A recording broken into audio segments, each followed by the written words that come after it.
aware of my imagination, aware of my feeling, my thought. Now in step 2, I am trying to evaluate my feeling, my thought by asking these three questions. So ultimately we are asking whether this feeling that I have in me at this moment of time, is it natural for me? Is it unnatural for me?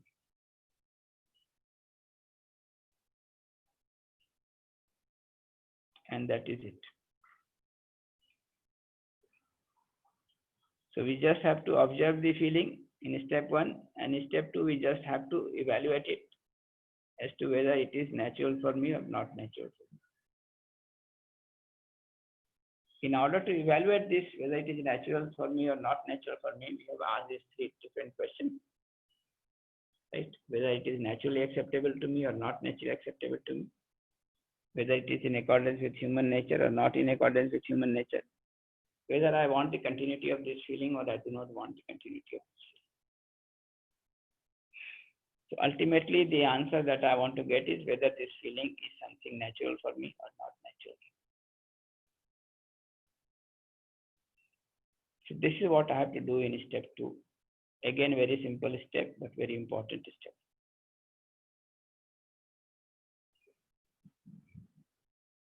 And what I do not have to do, that also is very important to clarify.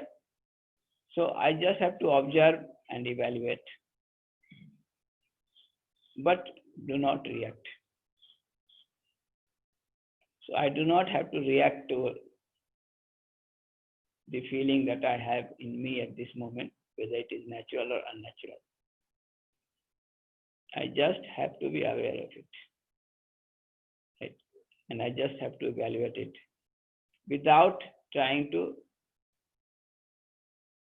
either continue or discontinue it. So if it is a good feeling, right feeling, do not insist on continuing with it. If it is a wrong feeling, do not insist on getting rid of it. Just observe, just evaluate, and that's it. No reaction.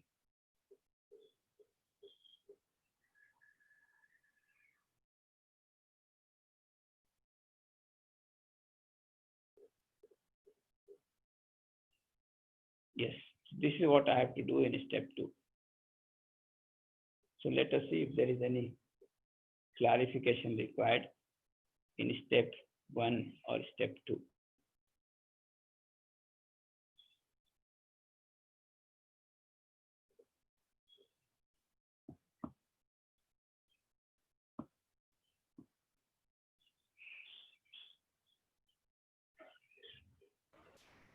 So regarding step 2, the third question that we asked is very simple to check. So if you have a feeling of opposition, ask yourself, would you like to continue with the feeling of opposition? If you have the feeling of distrust, would you like to have the continuity of this feeling of distrust? Or you would like to get rid of it as early as possible? So this is simpler to ask, but ultimately all these three questions put together will give you the clarity whether the feeling that you have at this moment is something natural for you or not natural for you. Yes. Pratibhaji. Yes, Pratibhaji. We are doing this exercise for the purpose of living, for the purpose of living with fulfillment, for the purpose of living with continuous fulfillment. So this is the purpose of doing this exercise. We also said that purpose of all human action is ultimately to live with continuous fulfillment, to live with continuous happiness.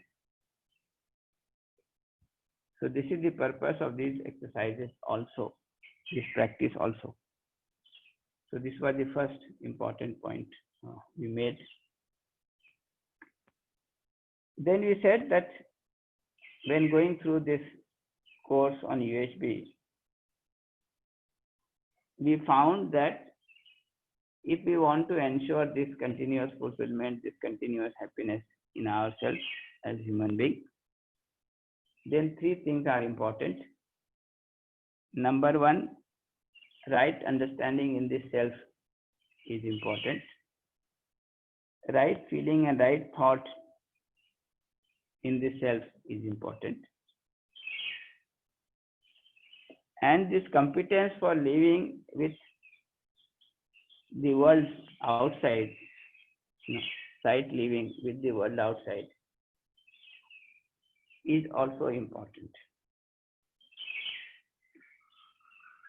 So these three things are important to ensure living with continuous happiness. Out of these three, we can see that first, right understanding has to take place in this self. Then right feeling, right understanding has to take place in this self. The second one, right feeling and right thought has to take place in this self again. So both these two things have to take place in this self. And third, when it comes to living with the world outside, in terms of our mutually fulfilling behavior and all those things, there are two parts. One is that I must have this clarity and competence to live with the world outside in a right manner. That is to be there in this self. And then I also must have the capability to express it through my body. So there, both the self and the body are involved. But major part of it has to be done at the level of self. So what we said is that in order to ensure living with continuous happiness, we want to take up the first two things, that is ensuring right understanding in the self and ensuring right feeling and right thought in the self. So this is what we are going to work through in all these exercises. Right feeling in the self, right understanding in the self, and then right feeling and right thought in the self.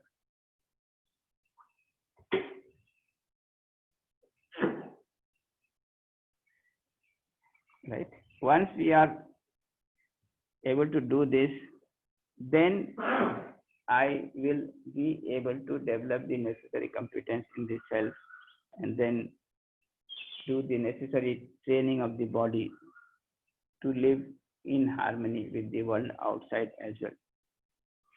But in these exercises that we are doing, we are going to focus on these first two things: ensuring right understanding in the self, ensuring right feeling and right thought in the self, which is the basis of being in a state of harmony within, being in a state of happiness within, being in a state of continuous happiness within. So this is what we are going to focus on: right understanding in the self, then right feeling and right thought in the self. Then we said that if you look at the right understanding in the self, what is going to be the content of that understanding? Right. So there we saw that in order to live with fulfillment, with any reality, I have to understand that reality.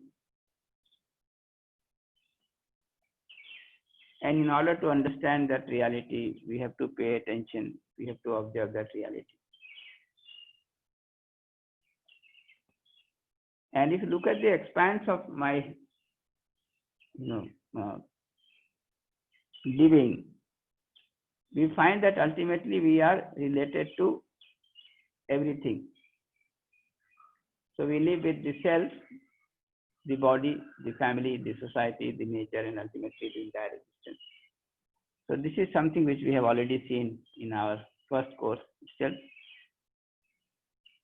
So then we can see now, go back and see that ultimately we have to have the right understanding of the existential reality as a whole, which includes the self, the body, the family, the society, the nature, and ultimately the entire existence. So right understanding about the existential reality has to be ensured in this self. And then with this understanding, I have to develop the right feeling, right thought in the self, which will show up in the form of feeling of relationship, harmony, and coexistence in the self. So this is what we are going to work through in the exercises, in the practice that we are doing. Number one, ensuring right understanding in the self of the existential reality, the existence as a whole.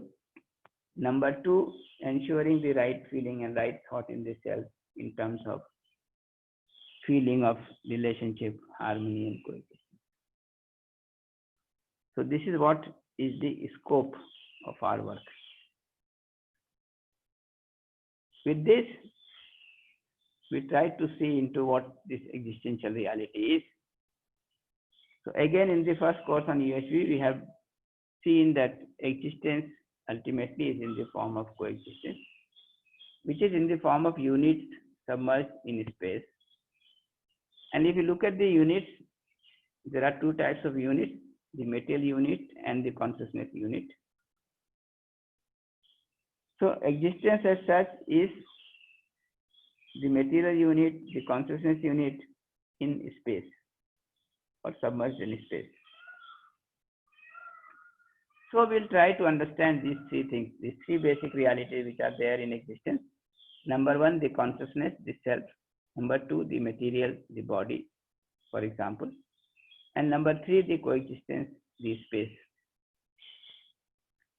And in order to understand these three basic realities, we will do three exercises. Exercise one is trying to understand the self, the consciousness in detail. Exercise two is about trying to understand the body and interaction of the self with the body in detail. And exercise 3 ultimately is trying to understand the coexistence, understand the space. So these three exercises we are going to do. In next 7 days, we are going to focus on exercise 1 only, that is trying to understand the self.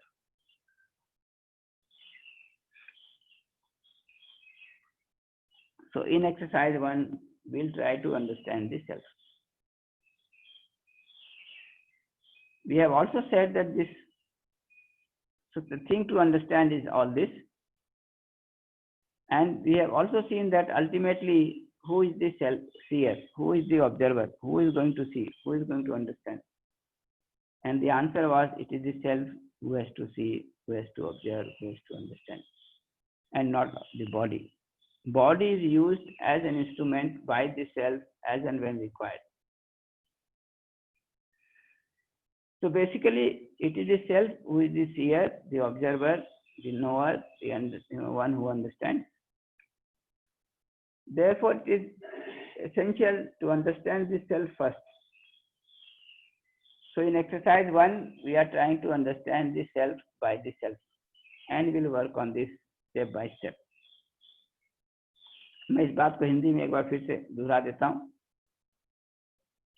तो हम लोगों ने ये देखा है कि हम सभी जीना चाहते हैं, सुखपूर्वक जीना चाहते हैं, निरंतर सुखपूर्वक जीना चाहते हैं, और हम जो भी एक्टिविटी करते हैं एज ह्यूमन बीइंग, वो सब इसी के लिए करते हैं, जीने के लिए, सुखपूर्वक जीने के लिए, निरंतर सुखपूर्वक जीने के लिए. यही हमारा बेसिक मोटिवेशन है. तो अभी ये जो एक्सरसाइज हम लोग कर रहे हैं, उसको अगर आप देखेंगे तो उसका भी आशय यही है कि इस एक्सरसाइज के माध्यम से, इस अभ्यास के माध्यम से हम अपने में ठीक ठीक जी पाए, सुखपूर्वक जी पाए, निरंतर सुखपूर्वक जी पाए.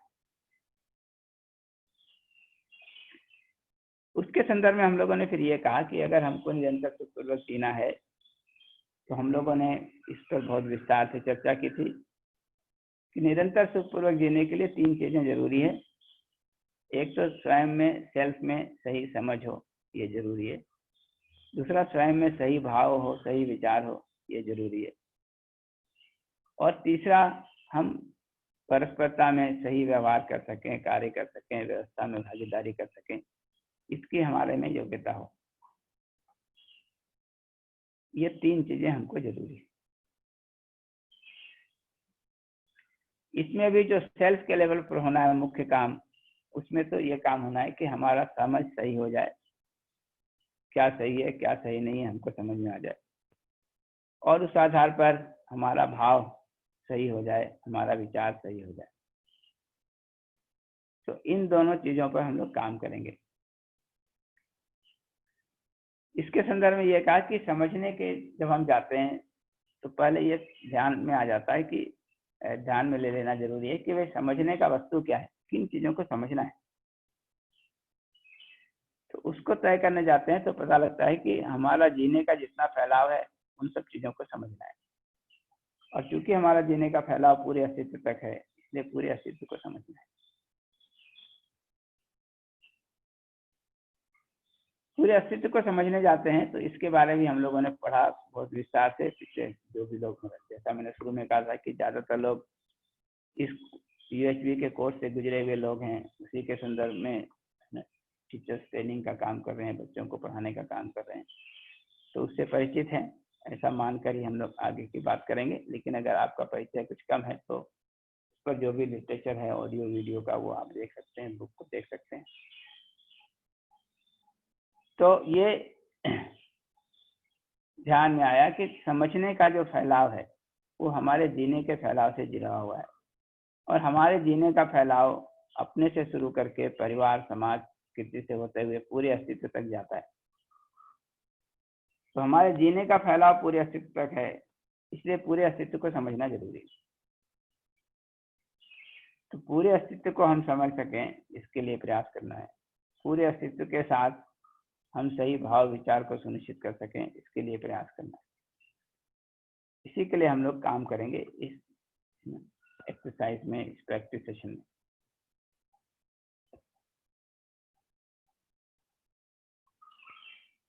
तो एक बात तो ये कहा कि पूरे अस्तित्व के बारे में चर्चा करें, और पूरे अस्तित्व को देखते हैं तो ये दिखाई पड़ता है कि शून्य में है, इकाइयां दिखाई पड़ती हैं, और इकाइयां शून्य में हैं, शून्य में संपृक्त हैं, ये दिखाई पड़ती है। इस रूप में पूरा अस्तित्व दिखाई पड़ता है। तो अभी पूरे अस्तित्व को देखें तो 2 तरह की वास्तविकता दिखेगी। एक तो आपको इकाई दिखेगी और दूसरा ये स्पेस दिखेगा। इकाइयों को फैला कर देखेंगे तो जड़ इकाइयां दिखाई पड़ेगी, चैतन्य इकाइयां दिखाई पड़ेगी। जैसे शरीर एक जड़ इकाई है, मैं एक जो है चैतन्य इकाई है, इन दोनों के अस्तित्व के रूप में मानव है। तो ये बात दिखती है कि इकाइयों को अगर देखें तो जड़ इकाइयां और चैतन्य इकाइयां, इस तरह की इकाइयां दिखती हैं, और ये सब हैं कहाँ पर, तो शून्य में है, शून्य में संपृक्त है। इसलिए हमको ये तीनों को समझना है, जड़ इकाई को समझना है, चैतन्य इकाई को समझना है, और अस्तित्व को समझना है, कोएग्जिस्टेंस को समझना है। तो इस अभ्यास में हम लोग ये 3 चीजों को समझने का काम करें। इस पर यह भी हम लोगों ने कहा कि समझने वाला तो मैं स्वयं हूँ, सेल्फ है, चैतन्य है। इसलिए सबसे पहले चैतन्य को समझना, सेल्फ को समझना जरूरी। तो इसलिए 3 एक्सरसाइज की बात हम लोग कर रहे हैं। पहला एक्सरसाइज है सेल्फ के द्वारा सेल्फ को समझने का, क्योंकि समझने वाला सेल्फ है, शरीर तो साधन की तरह प्रयोग किया जा रहा है। तो सेल्फ के द्वारा सेल्फ को समझने का काम पहले एक्सरसाइज में करेंगे। दूसरे एक्सरसाइज में सेल्फ के द्वारा शरीर को समझने का काम करेंगे, जड़ को समझने का काम करेंगे। और एक्सरसाइज 3 में सेल्फ के द्वारा अस्तित्व को समझने का काम करेंगे, पूरा अस्तित्व जो अस्तित्व के रूप में है उसको समझने का काम करेंगे, और उसके संदर्भ में स्पेस को भी समझने का काम करेंगे।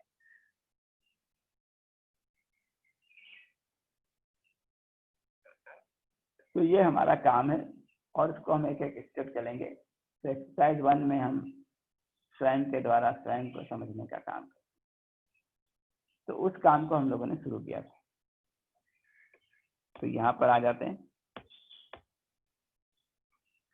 एक्सरसाइज 1 में हम सेल्फ के द्वारा सेल्फ को देखने का काम कर रहे हैं, observing the self by the self.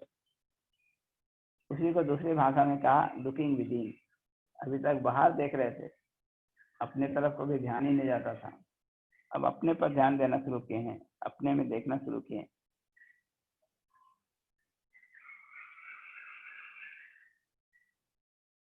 जो सेल्फ के द्वारा सेल्फ को ऑब्जर्व करने जा रहे हैं एक्सरसाइज 1 के तहत, तो उसके लिए जो स्टेप्स हम लोगों ने यहाँ पर डिस्क्राइब किए हैं उसके बारे में एक क्लैरिफिकेशन, 2 क्लैरिफिकेशन यहाँ नीचे लिखा हुआ है जो कि इम्पोर्टेंट है। तो पहला क्लैरिफिकेशन ये कि ये जो हम लोग तरीके की बात कर रहे हैं एक्सरसाइज 1 है ना के तहत, पूरे अस्तित्व को देखने की बात, देखकर उसको समझने की बात, ये एक तरीका है, एकमात्र तरीका नहीं है। ऐसा नहीं है कि अस्तित्व को देखने का काम इसी विधि से हो सकता है। हम लोग ये कह रहे हैं कि इस विधि से भी हो सकता है, तो एक उपयोगी विधि है, इसको हम लोग प्रयोग करके देख सकते हैं। लेकिन यही एकमात्र विधि है ऐसा मानने की जरूरत नहीं है, क्योंकि अल्टीमेटली ये है कि हम सबकी जो योग्यता है, जो स्थिति परिस्थिति है, उसके साथ ही तय करना पड़ता है कि क्या विधि अभी हो सकती है, किस क्रम में चीजों को किया जा सकता है। तो जो भी विधि की बात हो रही है वो अपनी स्थिति परिस्थिति को, अपने अंदर की और बाहर की गति को देखने के आधार पर किया गया है। तो उसको कभी भी आवश्यकता अनुसार हम जो है मॉडिफाई कर सकते हैं। दूसरी बात ये कह रहे हैं कि इस एक्सरसाइज के अंदर जो स्टेप्स बताए गए हैं वो भी एकमात्र स्टेप्स हैं ऐसा नहीं है। जो सारा कुछ देखा गया ओवर लास्ट 3-4 ईयर्स, बहुत सारे लोगों से इंटरेक्ट करके, तो जो हम लोग को समझ में आया ये बात कि भाई इन स्टेप्स पर हम अपना काम करके एक निष्कर्ष की जगह पर पहुंच सकते हैं। तो इस तरह के बहुत सारे स्टेप्स हो सकते हैं, लेकिन अभी हमारी स्थिति परिस्थिति को ध्यान में रखकर, आपकी स्थिति परिस्थिति को ध्यान में रखकर, पूरे वातावरण को ध्यान में रखकर इन 7 स्टेप्स की बात की गई है। आप इन स्टेप को मर्ज भी कर सकते हैं साथ साथ, या उसको आवश्यकता अनुसार और फैला भी सकते हैं।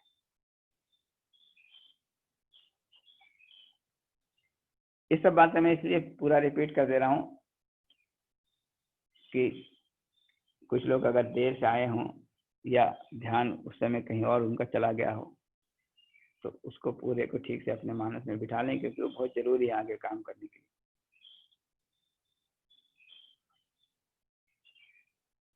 दो बातें और कही थी हम लोगों ने सेल्फ और शरीर के संदर्भ में। तो ये कहा था कि जब हम सेल्फ के द्वारा सेल्फ को ऑब्जर्व करने का काम कर रहे हैं, तो क्या हमको आंख का प्रयोग करने की जरूरत है, या मैं अपने कल्पनाशीलता को सीधा सीधा देख सकता हूँ? तो सेल्फ को देखने के लिए सेल्फ में जो कल्पनाशीलता चल रही है उसको देखने का काम हम लोगों ने शुरू किया था, और उसके संदर्भ में ये प्रश्न बना था कि मैं अपनी कल्पनाशीलता को सीधा सीधा देख सकता हूँ क्या, या मुझे आंख का प्रयोग करने की जरूरत पड़ेगी? तो अभी 2 दिन में तो आपको ध्यान में आ गया होगा कि आप अपनी कल्पनाशीलता पर ध्यान देंगे तो कल्पनाशीलता को सीधा सीधा देख सकते हैं, उसको आंख के माध्यम से देखने की जरूरत नहीं। और अगर ये दिख जाए तो फिर इसका मतलब है कि भाई आंख को हम आराम दे सकते हैं, क्योंकि उससे कुछ काम लेना नहीं है। तो जो भी कंफर्टेबल पोजीशन है उसमें रख दें आंख को। खुला में कंफर्टेबल है तो खुला रखें, बंद में कंफर्टेबल तो बंद करें, आधा खुला आधा बंद में इफेक्टिव हो तो करें। तो एक बात तो ये कही गई। दूसरा ये पूछा कि भाई जब हम सेल्फ के द्वारा सेल्फ को देख रहे हैं, शरीर का कुछ प्रयोग होना है क्या इसमें? तो ये पता लगा कि शरीर का भी कोई रोल अभी इमीडिएटली नहीं है। हम सेल्फ के द्वारा सेल्फ में चलने वाली कल्पनाशीलता को सीधा सीधा देख सकते हैं। तो इसलिए बॉडी को भी किसी आरामदायक स्थिति में रख सकते हैं, जो भी कंफर्टेबल पोस्चर है शरीर के लिए, उस कंफर्टेबल पोजीशन में रखें।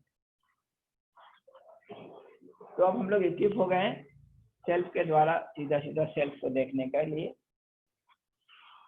शरीर को हमने आराम दे दिया है, आंखों को भी आराम दे दिया है, और सीधा सीधा सेल्फ के द्वारा सेल्फ को देख रहे हैं, स्वयं के द्वारा स्वयं को देख रहे हैं।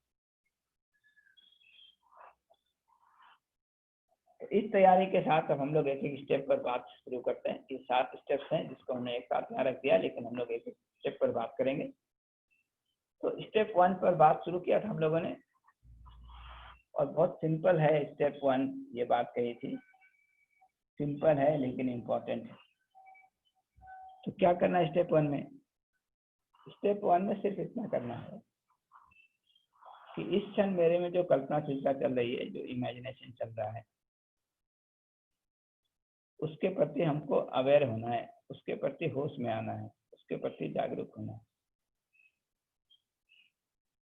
So in step 1, I just have to be aware, I just have to be observant of my imagination at this moment of time.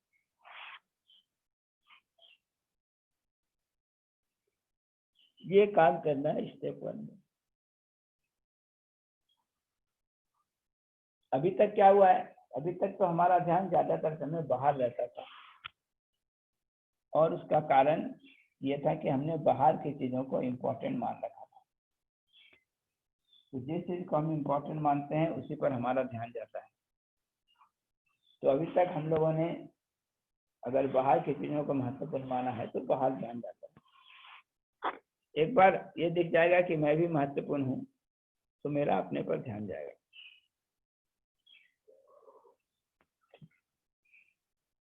अपने पर ध्यान जाएगा तो हम अपने में अपनी कल्पनाशीलता को देख पाएंगे, उसके प्रति होश में रहेंगे, उसके प्रति अवेयर रहेंगे। तो यही काम हम लोग कर रहे हैं।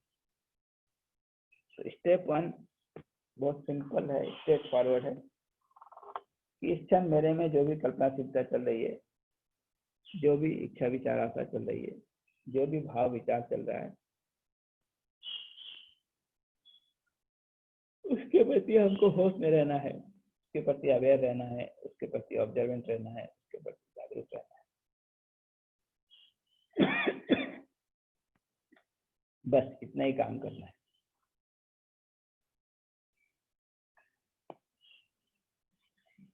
इतना ही काम करना है।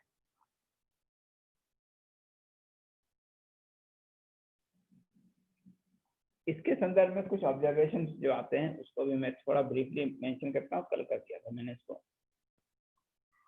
तो एक तो ऑब्जर्वेशन ये आता है कि जब मैं ध्यान देने जाता हूँ तो बार बार हमारा ध्यान अपनी कल्पनाशीलता से हटकर कहीं और चला जाता है। क्या करें? तो आप लोगों ने कहा था कि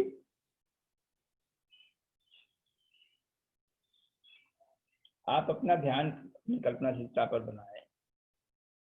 वहाँ ध्यान टिकता है, कल्पनाशीलता हमको दिखती है तो बहुत अच्छी बात। अगर हमारा ध्यान कहीं और हट जाता है, कहीं और चला जाता है, तो हम उसके साथ कोई खींचातानी न करें, कोई जोर जबरदस्ती न करें। तो ये बात हम लोग शुरू से कह रहे हैं स्टेप 1 से ही कि हमको ऑब्जर्व करना है, आगे चलकर हमको इवैल्यूएट करना है, लेकिन हमको रिएक्ट नहीं करना है।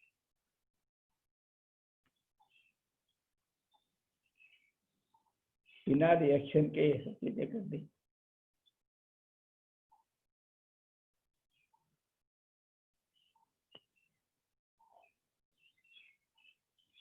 तो अभी हम अपनी कल्पनाशीलता को जब देखने जा रहे हैं और हमारा ध्यान कहीं हट जा रहा है तो कोई रिएक्शन ना करें। फिर क्या करें? तो उसको जो है इस बात को नोटिस करें कि मेरा ध्यान कहीं और चला गया है, और इस बात का निर्णय बनाए रखें कि मुझे अपने कल्पनाशीलता को देखना है। ये निर्णय अगर बनाए रखेंगे तो हमारा ध्यान खुद ब खुद अपनी कल्पनाशीलता पर वापस आ जाएगा। थोड़ा समय लग सकता है लेकिन वापस आ जाएगा। ऐसा करते समय क्या नहीं करना है इसको भी हम लोगों ने स्पेसिफाई किया था बहुत अच्छे से। तो ये कहा कि स्टेप 1 में सिर्फ हमको होश में आना है, सिर्फ देखना है कि क्या चल रहा है, ना तो उसका इवैल्यूएशन करना है ना कोई रिएक्शन करना है।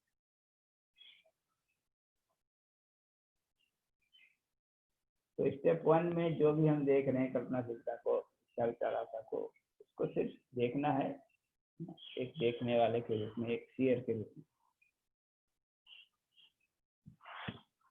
अभी इवैल्यूएट भी नहीं करना है।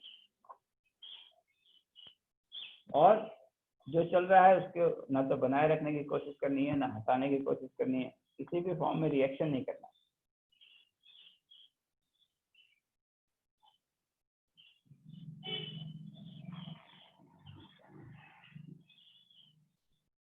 अगर ये निर्णय हम बनाए रखेंगे तो थोड़ी देर में हमारा ध्यान अपनी कल्पनाशीलता पर वापस आ जाएगा। तो एक बहुत सहज प्रक्रिया है, और ये बात आप में से बहुत लोगों को ध्यान में आ गई होगी कि एक बार मैं निर्णय ले लेता हूँ किसी चीज के लिए, तो मेरा ध्यान उन चीजों पर जाने लगता है।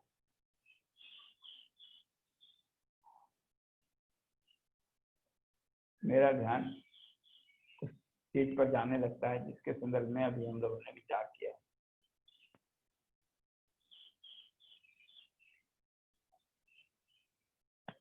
तो उसको खींचतान करने की जरूरत नहीं है, इमेजिनेशन को देखने की जरूरत है। जब ध्यान इमेजिनेशन से हट जाए तो कोई प्रतिक्रिया करने की जरूरत नहीं। आगे जो है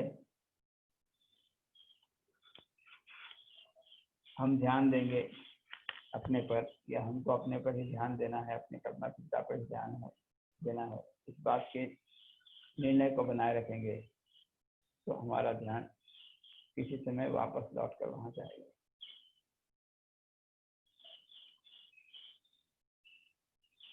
तो ये काम हम लोग स्टेप 1 में कर रहे थे। जो भी मेरी कल्पनाशीलता में चल रहा है अभी तक मैं उसके प्रति ज्यादातर समय विरोध था, अब मैं उसके प्रति होश में हूँ और हर क्षण होश में हूँ। इतना काम हम लोग स्टेप 1 में कर रहे हैं। और जब हम ऑब्जर्व कर रहे हैं तो ये 3 चीजों को ठीक से ऑब्जर्व कर रहे हैं।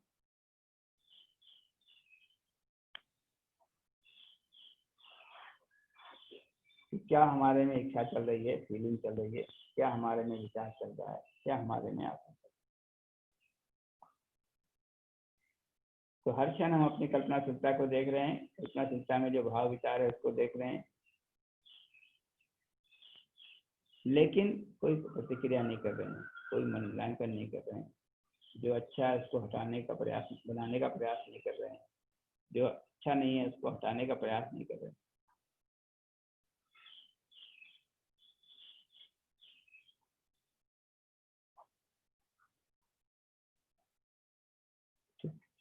दूसरी बात यह है कि जब हम ऑब्जर्व कर रहे हैं तो फिर हम कोई रिएक्शन नहीं कर रहे।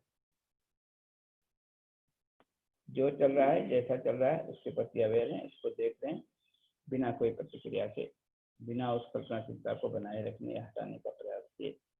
जो भी चल रहा है, जैसा भी चल रहा है उसको देखने का।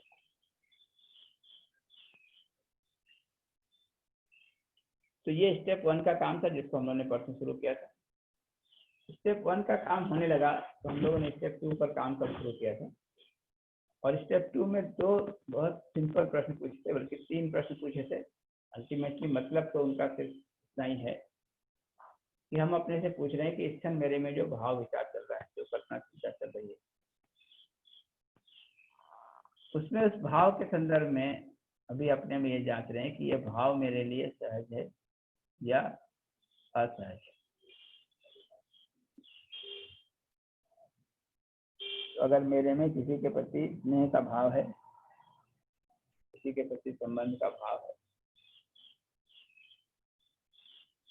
तो ये जो भाव है मेरे लिए सहज है कि असहज? संबंध का भाव मेरे लिए सहज है कि असहज? संबंध में भी थोड़ा विस्तार करके देखेंगे तो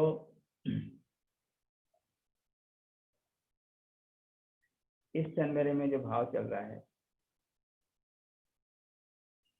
जो इच्छा चल रही है, वो मेरे लिए सहज है कि नहीं है? इसी को जांचने के लिए हम लोगों ने 3 पॉइंट्स यहाँ पर बनाए हैं, जो आपके जांचने के लिए ज्यादा आसान पड़ेंगे उस दृष्टि से। बट अल्टीमेटली अगर देखेंगे तो इन सब का निष्कर्ष इतना ही है कि ये जो भाव मेरे में इस क्षण है, वो भाव मेरे लिए सहज है कि नहीं।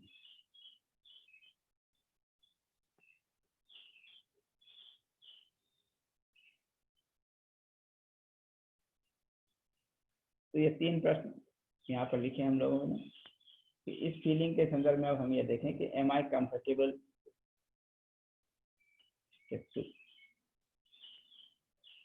Is this feeling naturally acceptable to me और not naturally acceptable to me. ये प्रश्न पूछना है और ये बहुत सिंपल प्रश्न है, स्ट्रेट फॉरवर्ड प्रश्न है। अगर हम अपने से पूछते हैं ठीक से तो हम ठीक ठीक इसका जवाब पाएं।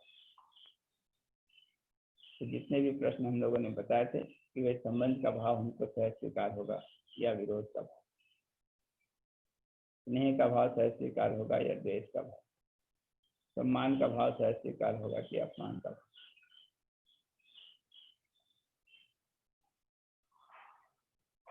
तो पहला चेक ये है। इसी से जुड़ा हुआ दूसरा चेक है कि ये जो भाव है ये हमारे लिए स्वाभाविक है कि नहीं, मानवीय स्वभाव के अनुकूल है कि नहीं। तो अगर हम परस्परता में विश्वास का भाव रखते हैं, सम्मान का भाव रखते हैं, तो ये जो सम्मान का भाव है ये मानवीय स्वभाव के अनुकूल है या?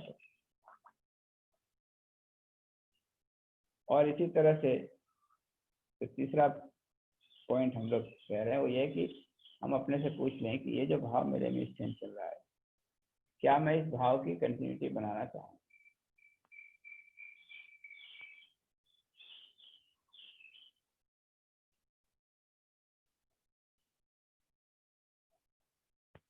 तो ये 3 बिंदु पर हम लोग पूछ रहे हैं, लेकिन अल्टीमेटली जो निष्कर्ष निकलेगा वो ये है कि ये जो भाव मेरे में क्षण वो सहज है या?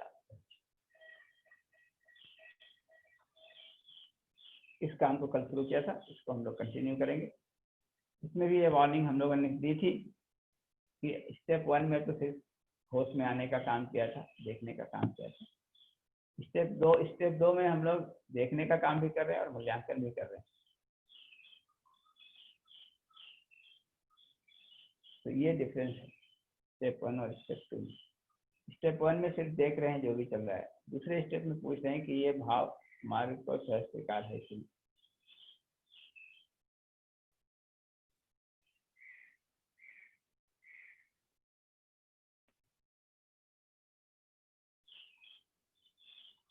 हम इसकी कंटिन्यूटी चाहते हैं कि नहीं। ये तीसरा प्रश्न जो है ये बहुत आसान प्रश्न है, जो पूछकर आप उत्तर पा सकते हैं। तो इस क्षण अगर हमारे में विश्वास का भाव है, हम इस भाव की कंटिन्यूटी चाहेंगे नहीं। अगर हमारे में इस क्षण अविश्वास का भाव है तो हम इस भाव की कंटिन्यूटी चाहेंगे कि नहीं चाहेंगे। ये बहुत आसान है जांचने के लिए। कोई भी डिटेल में गए बिना आप सीधा सीधा अपने से पूछ सकते हैं कि जब आपके अंदर किसी के प्रति संबंध का भाव है, उस भाव का कंटिन्यूटी आप चाहते हैं, या किसी के प्रति विरोध का भाव आ गया है तो उस भाव की कंटिन्यूटी। ये अपने को रोज के डेली एग्जाम्पल में मिल ही जाएगा। तो ये काम करना है, लेकिन इसको करते समय हमको कोई रिएक्शन नहीं करना। तो हमने कल्पनाशीलता को देखा, इच्छा को देखा, इच्छा को मूल्यांकित किया, भाव को मूल्यांकित किया कि यह सहज है कि असहज। लेकिन इसके बाद ना तो हम सही भाव को हटाने बनाए रखने की कोशिश करते हैं, ना गलत भाव को हटाने की कोशिश करते हैं। अभी हम कोई झगड़े में पड़ नहीं रहे, हम उसको अलग ही रख रहे हैं। तो कोई रिएक्शन नहीं कर रहे हैं, ना बनाने रखने की कोशिश कर रहे हैं, ना हटाने की कोशिश कर रहे हैं। अभी देख रहे हैं और देख के मूल्यांकन कर रहे हैं। तो ये काम हम लोग स्टेप 2 में करते हैं।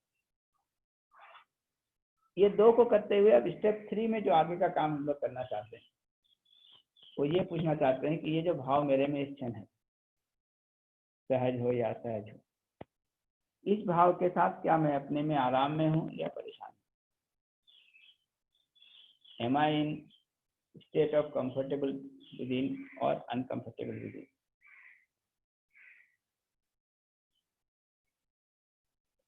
इस भाव के साथ मैं अपने में हार्मनी में हूँ या कंट्रडिक्शन में हूँ? इस भाव के साथ मैं सुखी हूँ या दुखी हूँ? इस बात को जान। और बहुत छोटा करके इसको देखेंगे तो ये पूछ रहे हैं कि ये जो भाव मेरे में इस क्षण है, ये भाव मेरे लिए सुखद है।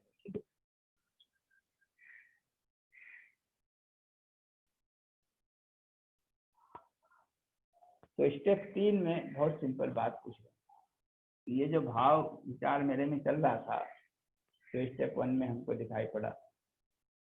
फिर स्टेप 2 में उसके बाद ये जांचा कि ये भाव हमको सहज स्वीकार है कि नहीं, हमारे लिए सहज है। अब इसी बात को आगे पूछ रहे हैं कि ये जो भाव मेरे में क्षण है, ये हमारे लिए सुखद है।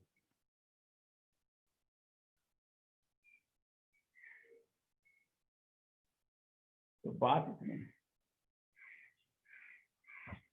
और ये अंततः अथवा तो पूरे अस्तित्व के संदर्भ में पूछना पड़ेगा, इसमें जो हमारी भागीदारी है उसके संदर्भ में पूछना पड़ेगा।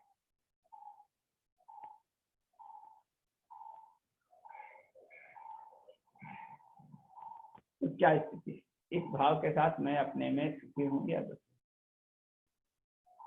आराम में हूँ या परेशान हूँ, संगीत में हूँ या अंतर्विरोध में हूँ?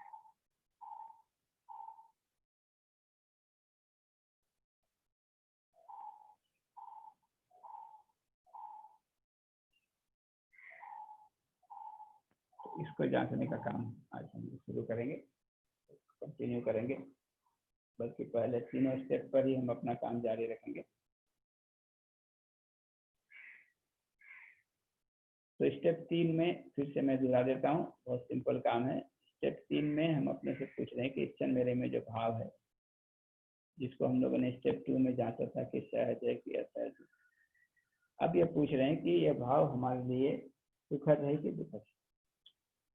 इस भाव के साथ मैं अपने में आराम में रहता हूँ, कंफर्टेबल रहता हूँ या परेशान होता हूँ? इस भाव के साथ मैं अपने में संगीत में रहता हूँ, हारमोनी में रहता हूँ या कंट्रडिक्शन में रहता हूँ? इस भाव के साथ मैं सुख की स्थिति में रहता हूँ या दुख की स्थिति में रहता हूँ?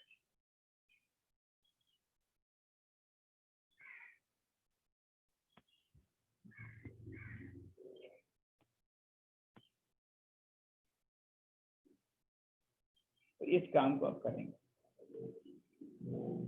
इसके संदर्भ में भी कुछ क्लैरिफिकेशन मैं कर देता हूँ, फिर उस अभ्यास को जारी रखेंगे और कल सुबह तक इस अभ्यास को करेंगे, फिर से प्रश्न होगा उस पर बात करेंगे। इसके संदर्भ में 2-3 बातें कर देता हूँ। एक तो ये कहा कि जो रिएक्शन नहीं करना है, वो बात यहाँ भी लागू होती है कि हमको कल्पनाशीलता को देखना है, भाव को देखना है, देखकर इस बात का मूल्यांकन करना है कि वो सहज है कि असहज है, फिर इस बात का मूल्यांकन करना है कि वो सुखद है कि दुखद है। इस काम को हम करते हैं तो कुछ चीजें हमको अपने में क्लैरिफाई होती है।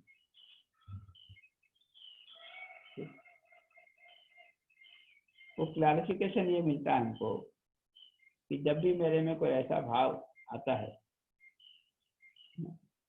जो कि सहज है, तो उस सहज भाव के साथ हम अपने में आराम में रहते हैं और संगीत में रहते हैं। और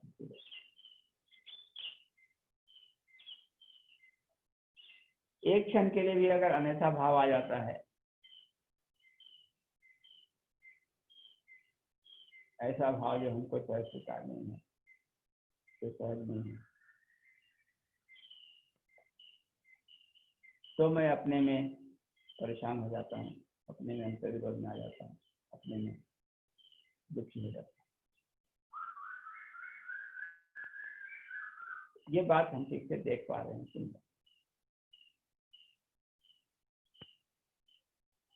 तो इस बात को देखना है। इसको देखते समय कोई प्रतिक्रिया नहीं करनी है, सिर्फ देखने का काम करना है और देखकर इवैल्यूएट करने का काम करना है।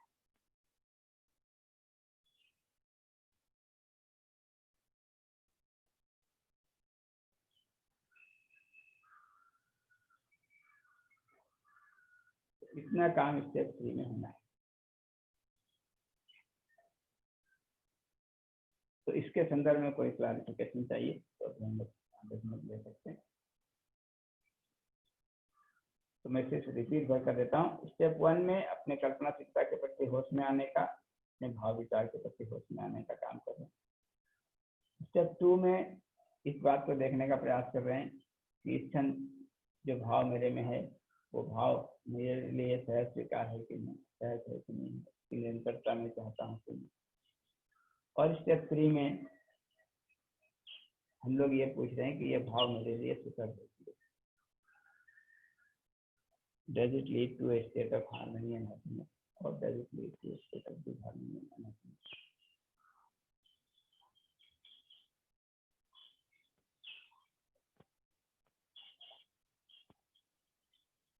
इतने पर बात हम लोग कर रहे हैं। इसके संदर्भ में कोई